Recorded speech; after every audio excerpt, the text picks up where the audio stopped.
साजरी करतायत। कारण खऱ्या अर्थानं अंत्योदयाचा विचार भारतीय जनता पार्टीला पंडित दीनदयालजींनी दिला आणि गरिबाच्या कल्याणासाठी सातत्यानं काम करा, तो संदेश तो विचार पाळण्याचं काम करणारा भारतीय जनता पार्टी पक्ष आहे।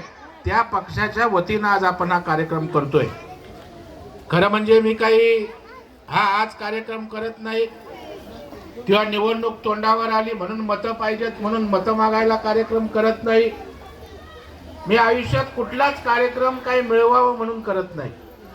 आणि तुम्हाला माहित आहे गेली 14-15 वर्ष कधी दिवाळीला, कधी दुसऱ्या उत्सवाला, कधी वाढदिवसानिमित्त या 16 आदिवासी पाड्यांवर तुम्हाला आधार दिलासा देण्याचं काम त्या ठिकाणी करतो। यावर्षी माझा वाढदिवस सुद्धा आपण शेतकरी आज उद्ध्वस्त झालाय, मोठा पाऊस आला म्हणून त्याची शेती गेले, घर वाहून गेलेत आणि म्हणून मी धाराशिव जिल्ह्यातल्या वाघे गावात नावाच्या एका गावात जाऊन शेतकऱ्यांसमवेत फराळ त्यांना देऊन त्यांच्यासोबत दिवाळी साजरी केली। आपण